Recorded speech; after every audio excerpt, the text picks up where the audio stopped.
Bhai, and thank you Tales for giving me this opportunity. Hope मैं जो message देना चाह रही हूँ वो आपके दिल तक पहुँचे। अदिति ने राघव को गले लगाया और उसे स्कूल के गेट के बाहर तक छोड़ा। राघव लंगड़ाते लंगड़ाते स्कूल के अंदर चला गया। अदिति तब तक वहां खड़ी रही जब तक राघव उसकी आंखों से ओझल ना हो जाए। ड्राइव करते करते अदिति ने सोचा, काश पोलियो ने राघव की ये हालत नहीं की होती तो राघव भी दूसरे बच्चों जैसा। खैर धीरे धीरे राघव अपनी क्लास चला गया। वह सहमा हुआ सा एक कोने में बैठा था। उसके चेहरे पे हर वक्त एक एंजाइटी, एक पैनिक रहता था कि कहीं कोई मुझसे कुछ पूछ न ले, फिर कोई मेरे से कोई मजाक न उड़ा ले। उसका सेल्फ कॉन्फिडेंस थोड़ा कम था। तभी क्लास में हिंदी टीचर आ गई। राघव ने छत से अपनी किताब निकाली। एक यही चीज थी जो उसे बहुत लुभाती थी, किताबों की दुनिया, जहां वह अकेला होता था, खुश होता था। तभी टीचर ने अनाउंस किया, राघव की कहानी याया को फर्स्ट प्राइज मिला है। राघव के कान खड़े हो गए। सहमे हुए से राघव के चेहरे पे एक बड़ी सी मुस्कान आ गई। टीचर ने राघव को बधाई दी और उससे कहा, पूरी क्लास को अपनी कहानी सुनाओ। राघव बोला, मैं कैसे, क्या जरूरत। टीचर ने बोला, घबराओ मत, मैं तुम्हारे साथ हूं। राघव ने हिम्मत बटोरी और अपनी कहानी शुरू की। यारियां, ये कहानी है मैं और मेरे दोस्त गर्व की। जिंदगी से भरा हुआ, हंसता झूमता गाता हुआ, सबको हंसाता हुआ, मुझसे बिल्कुल अलग। एक दिन हमारी स्पोर्ट्स पीरियड में बातचीत हो गई। मुझे लगा मुझसे सिंपैथी दिखाने के लिए बात कर रहा है, कल मुझे देख के ऐसे मुड़ेगा जैसे मुझे जानता भी नहीं। बट ऐसा कुछ नहीं हुआ। हमारी बातचीत बढ़ने लगी, हमारी दोस्ती बढ़ने लगी, हम टाइम स्पेंड करने लगे। उसे देखकर मुझे लगता था जैसे उसे मेरी कमजोरी से कोई फर्क नहीं पड़ता। वो बड़े अच्छे से मुझे कहता था, We are bigger than our problems. हमारी कमजोरी, हमारी vulnerability, हमारी weakness, they are a small part of our life. हम उसे बहुत ज्यादा attention देते हैं, बहुत बहुत बहुत ज्यादा उसके बारे में सोचते हैं। कभी कभी मैं बहुत मायूस हो जाता था और उससे कहता था, यार मेरे साथ ही ऐसा क्यों हुआ, मैं दूसरे बच्चों जैसा क्यों नहीं हूँ। तो वो मुझे कहता था, बिकॉज यू आर स्पेशल।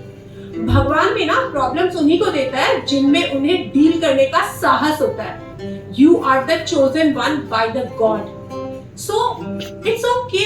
और तुम नहीं तो कोई और सही, ऐसा क्यों सोचना। मैं उसे कोने मार के कहता था कि बड़ा हो गया ना तू और कुछ नहीं तो मोटिवेशनल स्पीकर तो जरूर बन जाएगा। और हम हंसने लगते।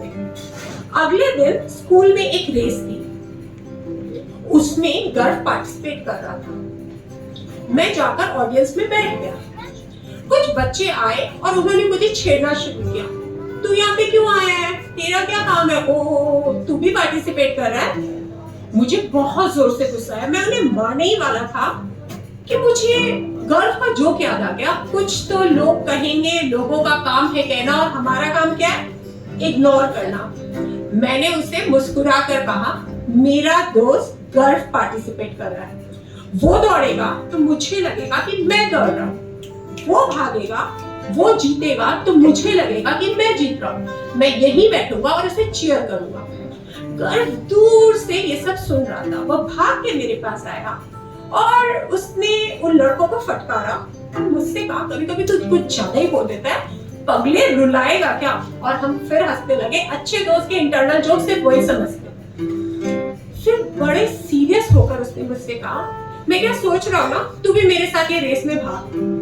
अब मेरी बारी थी, मैंने भाग। अब देख, तू ज्यादा भावना में बह रहा है, मुझे लड़कों की बात का बिल्कुल बुरा नहीं लगा। ठीक है, तू जा और अपनी रेस पे फोकस कर। उसने कहा, नहीं, तू मेरे कंधे पर चढ़ेगा और ये रेस मैं तुझे लेकर भागूंगा।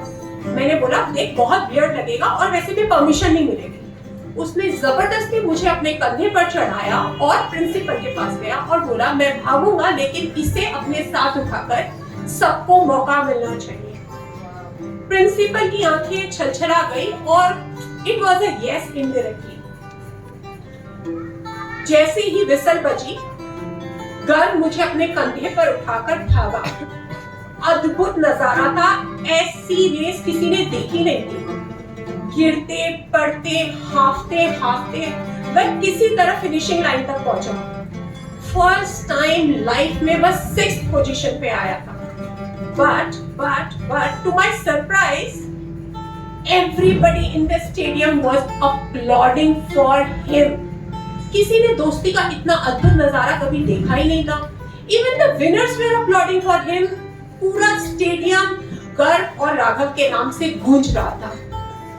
उस दिन मुझे आभास हुआ कि ये मेरे लिए अहम है। वह मेरे बारे में क्या सोचता है, मुझे कितना अच्छा दोस्त समझता है, मुझे इससे कोई फर्क नहीं पड़ता। लेकिन वो मेरा वो एंजल फ्रेंड है। टीचर ने ये कहानी सुनी और वो थोड़ी इमोशनल हो गई। उन्होंने पूछा, बड़ा प्यारा दोस्त है तुम्हारा, ही इज सो इंस्पायरिंग। कौन है ये? तुम्हारे ट्यूशंस में आता है, कोई सीनियर है, नेबर है?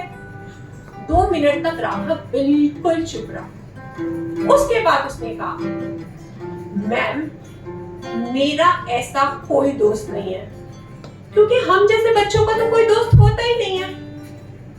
ये मेरे सपनों का दोस्त है, मेरा इमेजिनरी दोस्त है, मेरा काल्पनिक दोस्त है। हाँ, लेकिन दोस्त होता तो मुझे वैसा ही दोस्त चाहिए था, जो मुझे वीक ना समझे, जो मुझे जज ना करे, जो मुझे सिंपैथी ना दिखाए। इसीलिए मैंने खुद से ही यारियां कर ली है। जब तक हम अपने आप के दोस्त नहीं बनेंगे तो कोई और हमारा दोस्त क्यों बनेगा? जैसा मेरी माँ कहती है, self love is most important. Accept yourself first. Acceptance is the key. Own your flaws, and इसी का नाम जिंदगी है। Perfect life, perfect friend, perfect दोस्त, ऐसा कुछ होता नहीं है, सब माइंडसेट होता है। अब मैं जब भी कोई डिफिकल्टी में होता हूँ, अपने माइंड को स्वैप कर लेता हूँ और सोचता हूँ, गर्व होता तो कैसे सोचता, कैसे बिहेव करता, कैसे फील करता। मुझे सारे आंसर्स मिल जाते हैं। जो दोस्ती देख के मैं जेलस फील करता था, कॉर्नर्ड फील करता था, अकेला फील करता था, अपने आप से यारियां करके मुझे अब किसी से कोई शिकायत नहीं है।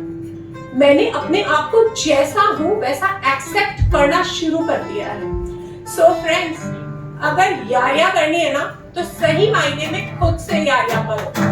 खुद के दोस्त बनो, खुद को रिस्पेक्ट करो, खुद को लव करो, खुद के लिए अवेलेबल तो रहो यार, खुद को एंजॉय करो, खुद को सेलिब्रेट करो। फिर देखो, सबकी जिंदगी में एक प्यारा सा गर्व जरूर आएगा।